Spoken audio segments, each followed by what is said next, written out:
Animal Adventures 4. Jimmie, the Black Bear Cub, by Ernest Harold Baines. Jimmie arrives in New Hampshire. I never shall forget Jimmie's arrival. It was late afternoon on a peaceful summer day, and we were not expecting him. We were living in the Haven Cottage, 7 miles north of Newport, New Hampshire, and we were all seated on the piazza, looking out over a sunlit daisy field and listening to the song of hermit thrush. I happened to glance down the road, and far away I could see a cloud of dust. It heralded the coming of the stage, which brought our mail and express packages. Even at that distance I could hear strange sounds, which did not harmonize with the songs of the hermit thrush. Finally, the stage drove up, and the driver dumped a wooden box into the middle of the lawn. From the inside of that box was coming a perfectly awful noise. There was a continuous and frantic scratching at the woodwork, and a vocal sound which seemed to growl louder every moment. "Wow, wow, wow!" yelled the angry voice. "No, no, no!" it wailed. I said to the stage driver, "What in the world have you got in that box?" But the stage driver had been sitting alongside that noise for 7 miles and was in no humor for talk. So he climbed to his seat, whipped at his lathering horses, and left me to find out for myself what was in the box. I took a hammer and a chisel and pried off a corner of it, and out of the hole I had made there was thrust a little black furry face with a tawny muzzle, round furry ears, a pair of black beady eyes, and the most impudent expression I have ever seen on the face of an animal. I recognized my guest at once as a black bear cub. He stepped out onto the lawn and deliberately looked round, as if in search of the man who was responsible for his discomfort. Then his anger gave way to sobs and wails of grief. There was a sentimental lady calling on us at the time, and at a glance she saw that the little stranger needed comforting. She ran down the steps, snapped up the bear cub into her arms, and murmured, "Oh, the poor little dear!"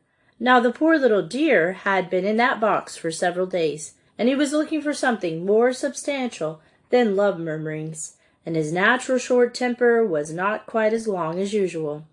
With a savage little growl, he bit the sentimental lady on the arm, and with a raking stroke of his sturdy hind legs, he tore a long rent into the lady's dress. She promptly dropped him and rushed back to her place on the piazza. In the meantime, our housekeeper Lucy had looked upon the scene. No kinder person lived than she, but her kindness to animals was based on knowledge and common sense.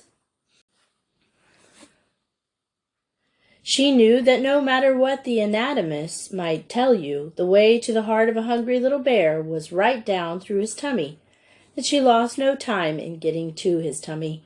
With the aid of a bowl of crackers and milk, she found his heart, badly bent but not quite broken.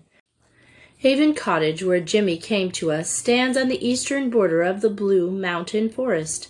The Great Game Preserve comprises about 40 square miles of beautiful wild country, surrounded by a high fence and stocked with buffalo, elk, white-tailed deer, and many other wild creatures, both native and introduced. Down the middle of it, roughly north and south, like a mighty backbone, stretched the spruce-clad Craydon Range, the Blue Mountain, which gave the place its name.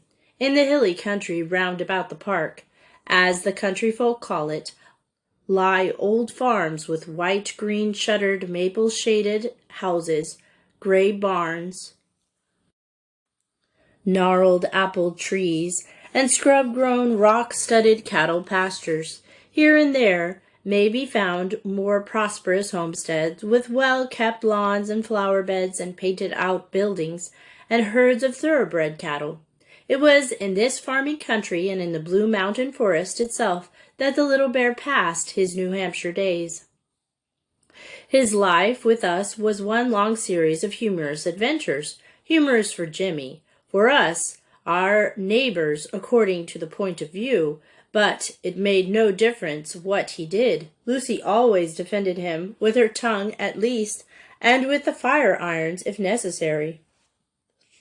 If the paint were scratched on the front door, if all the strawberry jam in the pantry were eaten, if the coverlid of the bed were decorated with paw-painted bear tracks down in muddy water color, it was the tame deer that did these things.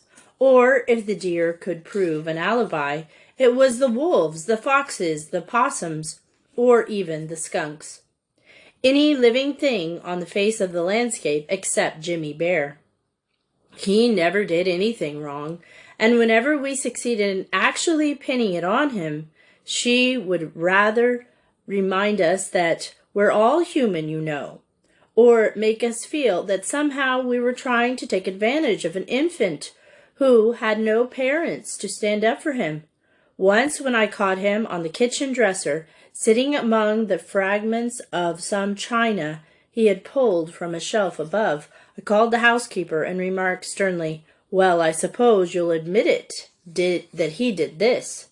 Now Lucy had been in our family for a long time, and had served my father and mother before us, looking from me to the culprit bear, and then at me again.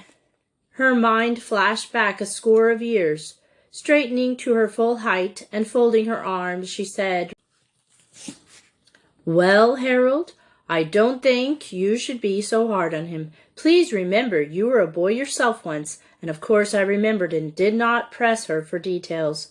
Jimmie differed somewhat from the little girl who had a curl right in the middle of her forehead, for when he was fed he was very, very good, but when he was hungry he was horrid.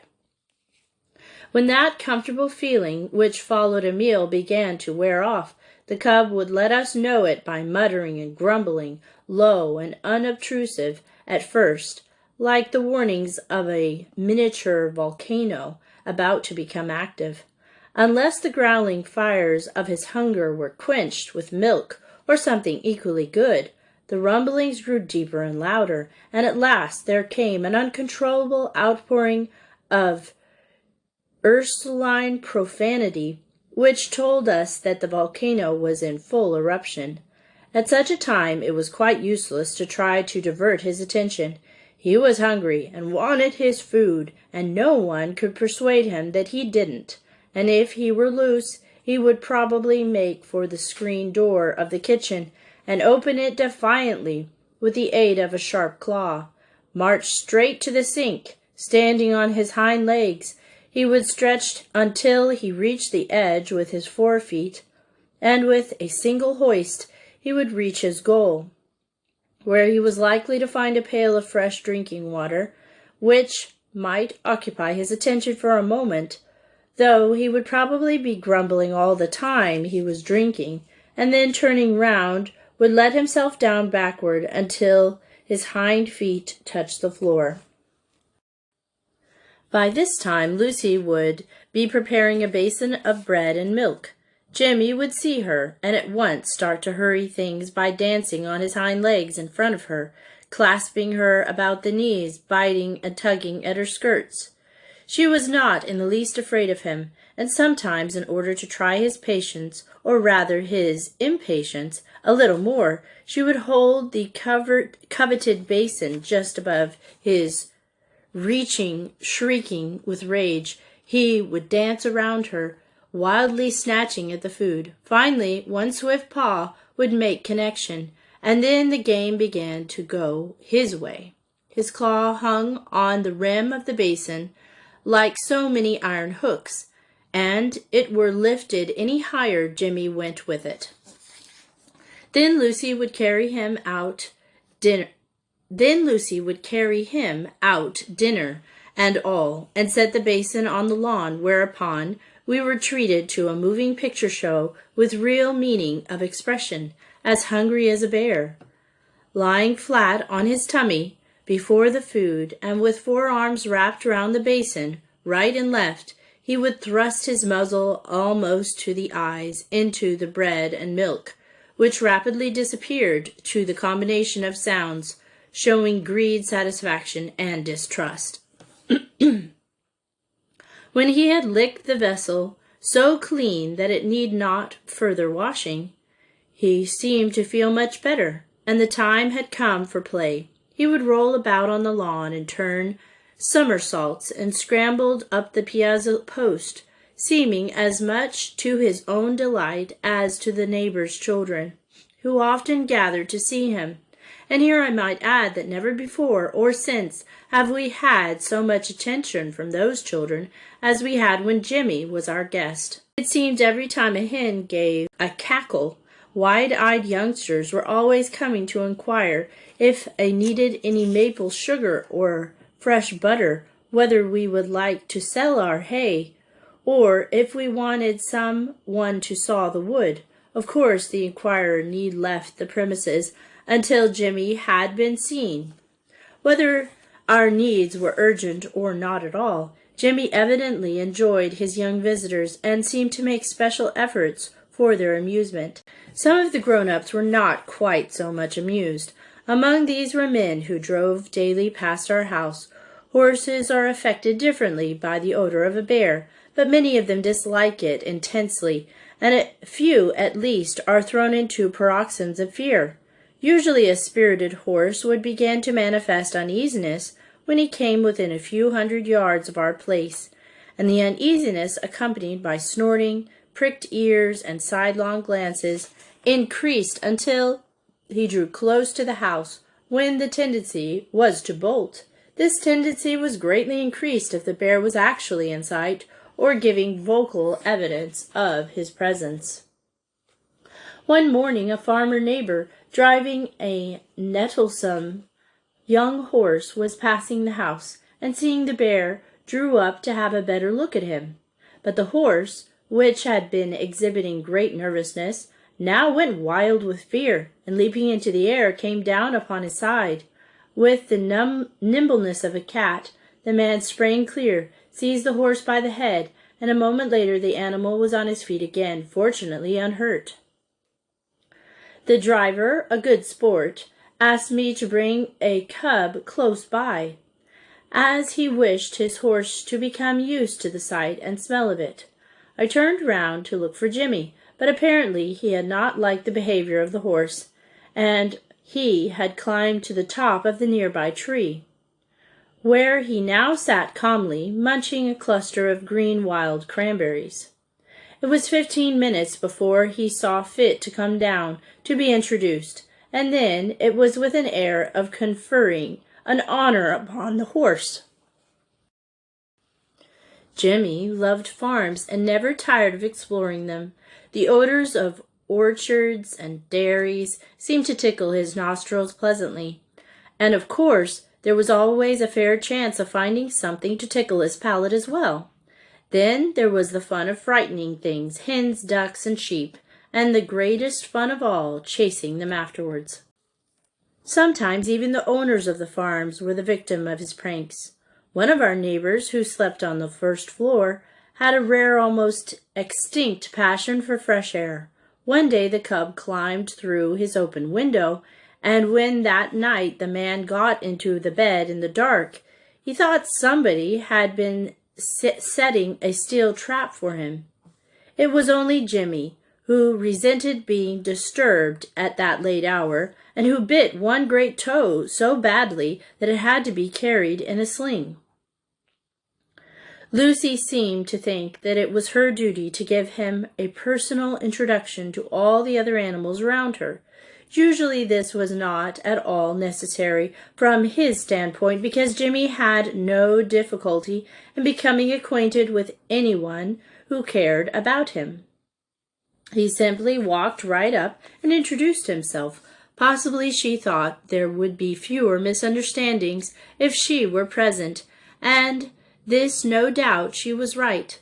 But if he didn't want to be introduced, not even her kindly office could persuade him to extend the friendly paw. Once, I remember, she wished to introduce him to a fine tricolored collie dog named Bruce. She sat on the lawn beside the dog and tried to call Jimmie to her side. The cub refused to come. He walked around in circles regarding Bruce with a suspicious eye, and finally went away, leaving Lucy and the visitor to make the best of their own company. Lucy did not understand this behavior, but I had seen a previous meeting. A few days before, a young Scotch farmer, the owner of Bruce, drove up in a buggy. With the dog at his side, Bruce jumped out, and there was Jimmie standing on the lawn. The two eyed one another for a moment, and then Jimmie advanced, rising to his hind legs and putting out his arm. The smell of the bear was a new one to the collie, and he retreated growling under the buggy. He seemed ashamed of his caution, but here was an odd new creature, a very dangerous one for all he knew, and Bruce was a canny dog. Had he known a little more about bear cubs, he would not have been the least afraid. If Jimmie had known a little more about dogs, he would have been more cautious. Just then Bruce's owner stepped out of the buggy. Now a dog by himself is only one dog, but a dog backed by a real man whom he loves and trusts is 3 dogs, and 3 dogs are not to be daunted by one bear cub, no matter how dangerous he may look. As the Scotchman's foot touched the ground, it seemed to release a spring, which hurled Bruce from between the buggy wheels straight at the back and furry thing beside him. Jimmie turned several somersaults backward, and when he stopped rolling, he was wrong side up with the collie astride of him. "Brucey!" The Scotchman's voice was low, but the tone of disapproval was perfectly understood, and the dog, crestfallen, trotted back to his side.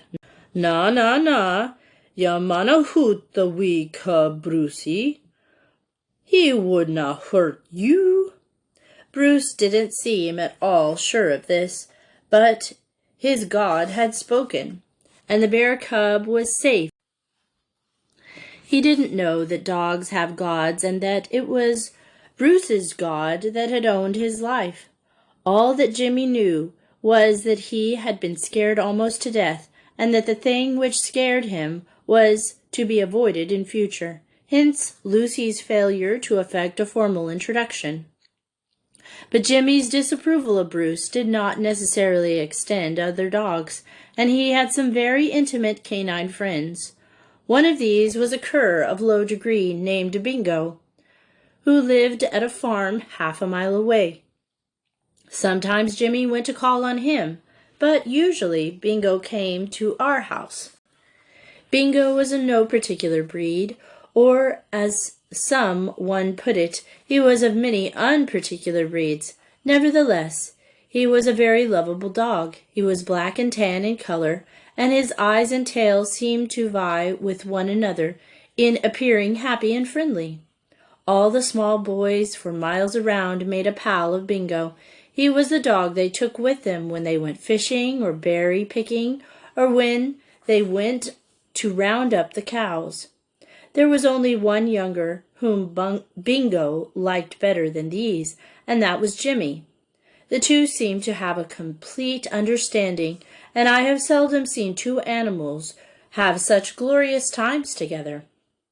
They ran side by side through the fields, playing tag round the barn, and when they were so winded that they didn't seem able to run another yard, they would lie on the lawn about a foot apart and just gaze at one another until they recovered their breath.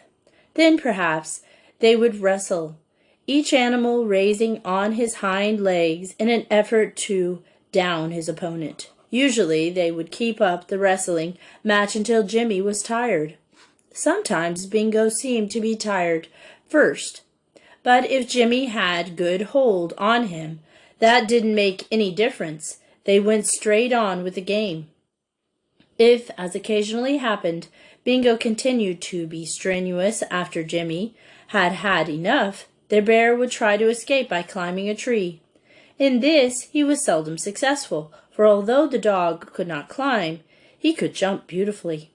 Just as the cub seemed to be safe, Bingo would leap after him, and seizing his short tail or a hind foot, bring him tumbling to the ground again. Jimmie wanted but little here below. In fact, He wanted nothing but his own way, and he usually had it because it made life easier for the rest of us. Not much easier, just easier. One thing he was very particular about was that the milk he drank for breakfast, it had to be this morning's milk. It was no use to offer him last night's milk, no matter how cool it had been kept or how sweet it smelt. Jimmie was a connoisseur of milk. He would detect the fraud at once and set up a wail which we were glad to stop at almost any price. As soon as the new milk was set before him, he almost wallowed in it, and the wailing ceased automatically. After he had absorbed all the milk and crackers he wanted, he was ready to play. He would roll about on the lawn, biting his own feet, and then, for no apparent reason, he would dash straight up a tree. His method of climbing was interesting and different. He ascended a trunk by a series of leaps, digging his hind toes in below him, springing from them, throwing his sturdy forearms upward and around the tree to get a fresh and loftier hold after every jump. He mounted with an agility one hardly would have accredited to him. Coming down was a much more serious business, at least in the early days. Later he became more skillful and could even slide, but at first he would come down very slowly and with almost unbelievable caution, like an elderly gentleman descending a precipice. Tail first he would come, stopping frequently to look down as though seeking a new foothold, and sometimes grumbling a little, if to let us know that he realized the horrible danger he was in. But he always reached the ground in safety, and at once was ready for another adventure. Next to feeding, his greatest pleasure was bathing. So, soon after breakfast, we would bring out a large washtub filled with water, and into it he would go. Sometimes before getting in, he would walk round it on his hind legs, dipping in his forepaws as though to see if the temperature was all right. Or perhaps he would dance round it like a young Indian, scooping up the water with his little hands and dashing it over everything and everybody within reach. Then he would get into the tub and sit down on his haunches, or, if the water was not too deep, he would roll round on his back and wash his face with the wet paws. After he had splashed as much as he cared to, he would suddenly jump out of his bath, and with water squirting from his long coat at every lap, chase anyone who had happened to be near. If it were a woman, so much the better, because she was probably going to scream, and that always seemed to add to the fun. It was quite useless for the pursued to try to climb out of his reach. Climbing was Jimmie's long suit. The only safety was behind a closed door, or a door with a latch, a door which closed simply with a spring. He could open as well. First, he would pull it ajar, and then one of his forepaws, and then insert his muzzle. In the kitchen there was a screen door, which closed with a spring in that way, and he knew how to open this door at once. Whether he had done the trick before or not, I know not. At that front hall there was another screen door, and it so happened that while the kitchen door opened at the right, the front door opened at the left. Here was a chance to test the little bear's knowledge of doors. So, when I saw that he was very anxious to enter the house, I latched the kitchen door and let him go round to the front. At once it was evident that he had no experience with the doors which opened at the left, and for he devoted all his energies to the right-hand side, and for many minutes worked hard at the cracking close to the spring and hinges. After he had given it up as a bad job, I brought him back and opened the door just an inch or two. In a moment he inserted his nose, and afterwards He was able to open that door as easily as the other ones. As soon as Jimmie was considered big enough to go for a walk with me, he went. I took one black paw in my right hand, and for a short distance he walked along like a little man. But he soon got tired of the upright position, and I let him go on all fours. The world was very new and full of interest for him, and apparently he wanted to see it all that very day. He chewed the grass and sniffed the wild flowers, and made clumsy attempts to catch the butterflies which hovered over them. He entered all the deserted houses, climbed into the cupboards, looked carefully up the chimneys, and acted generally as if he were thinking of renting a place for the summer.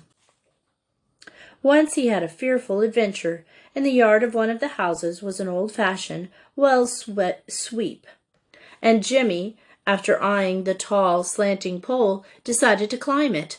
It was stiff from disuse, and never moved until he reached the very top, when, to his surprise and horror, it tipped over and brought him back to the ground with a bump. Luckily, the well itself had been boarded up. But young bears are very strong-minded, and he was much more scared than hurt.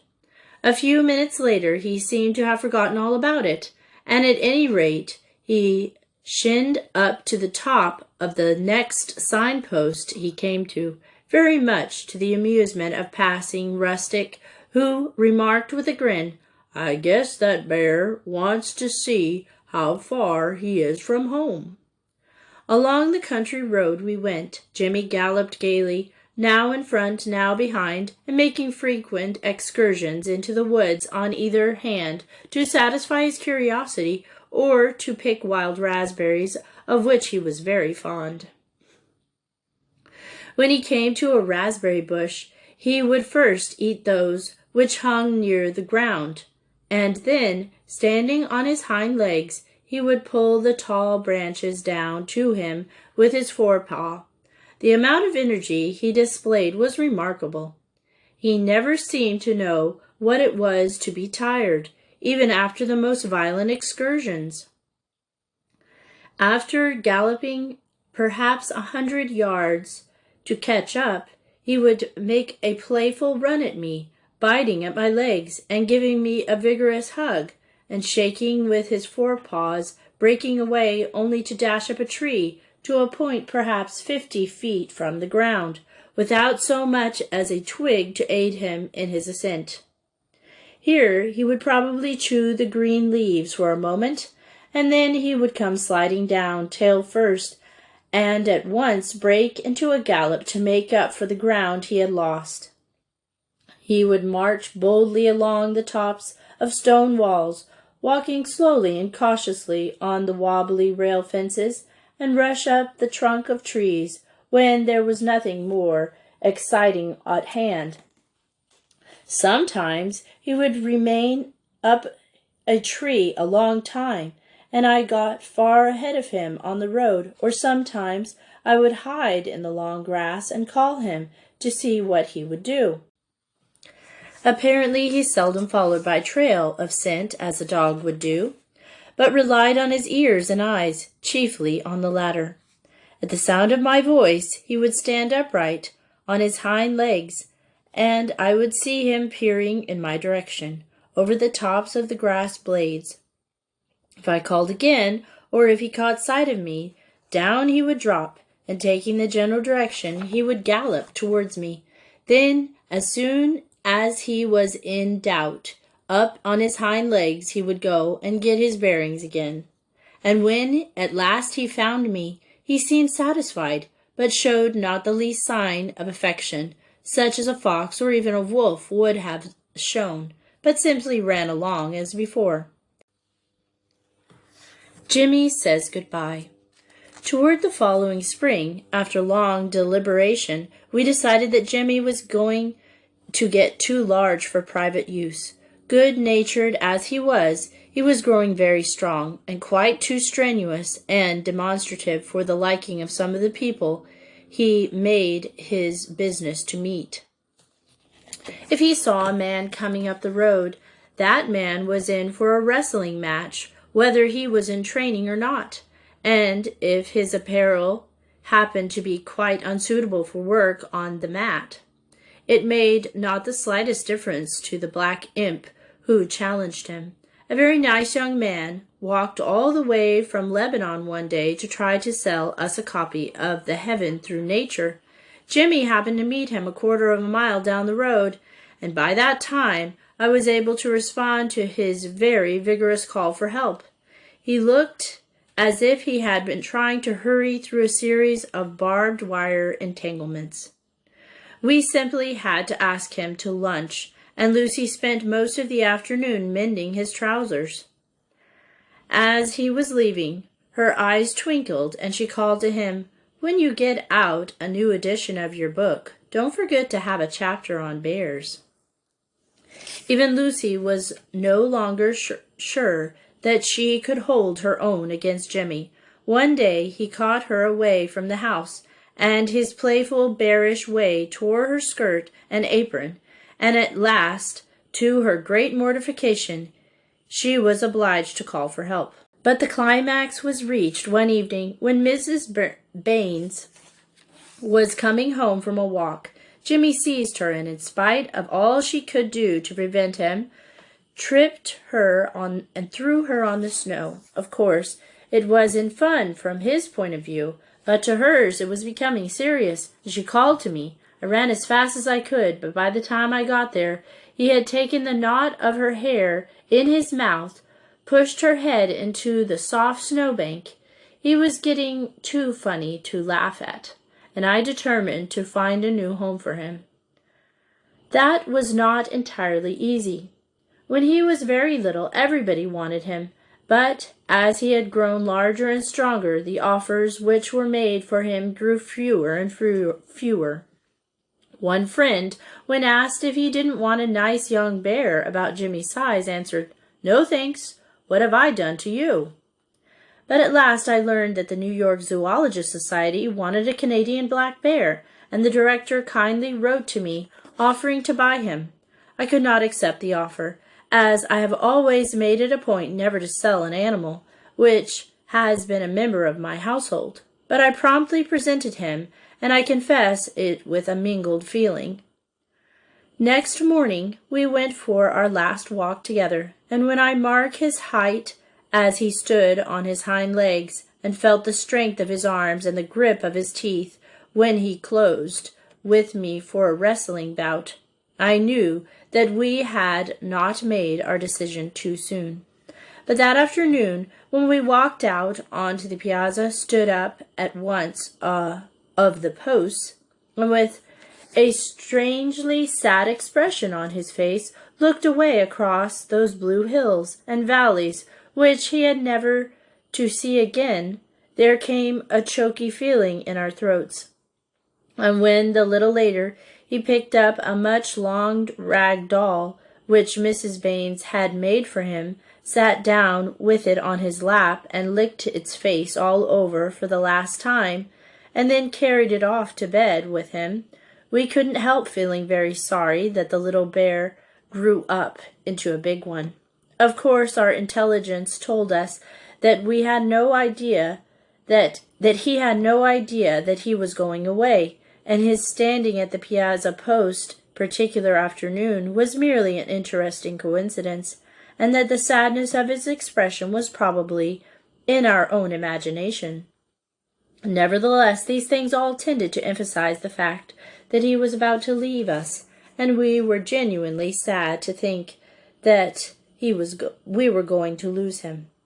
Early next morning, a sledge drawn by 2 big black oxen stopped at our door. They were headed towards Lebanon, our nearest railway station, 8 miles away. After we had all let Jimmie give us a parting hug, I led him to a crate which had been made for him. A few moments later, the crate, with the bear inside it, was lifting onto the sledge. "Gee!" cried the driver. The great black oxen swung to the right, breaking out the runners and sending glittering ice splattering in all directions. Whoosh! The powerful brutes lunged forward into the yoke.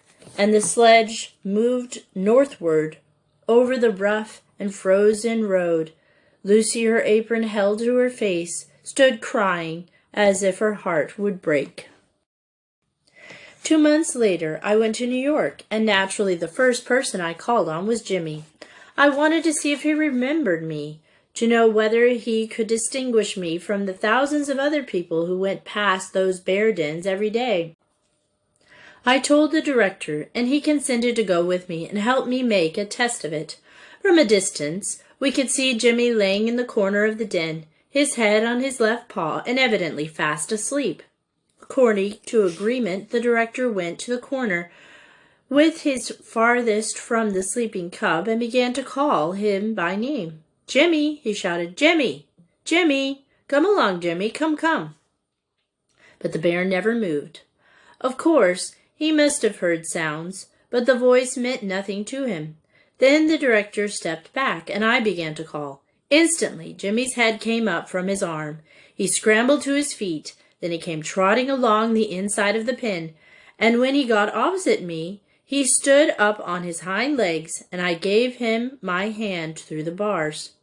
He grabbed it in both his paws and fairly grasped in his excitement. "Ooh, ah, ooh!" Then he gave way to an odd, continuous, babbling sob he often made when greatly stirred. "Blah, blah, blah, blah, blah, blah, blah, blah," he babbled. He kept it up until I thought I would cry myself. It was very hard to leave him, but of course it had to be. Slowly I took my hand from between his clinging paws and walked away, leaving him sobbing softly to himself. After a year later, I went to see him again. He had grown much larger and was easily holding his own with several other young bears, who were occupying the same den with him. When I arrived, some small boys, in defiance of the rules, were throwing peanuts through the bars. All the bears in the den were on the alert for them, but it is safe to say that Jimmie was getting 3 out of 5. I went as near as the guard rail would let me and called him by name. Again he came up, but with a look quite different from the one he had given me a year ago. He stood up on his hind legs and looked at me with a puzzled expression, which seemed to say, "It seems to me that I have met you somewhere before, but I'll be hanged if I can remember just where it was or who you are." The last time I saw Jimmie, it was not so long ago. He was still at the zoo. He had outstriped all his companions both in size and good looks, and was really a superb specimen. As he arose on hind legs, he was tall and straight. His eyes were bright, and his coat was long and healthy. He was the largest and handsomest black bear in the New York Zoologist Park.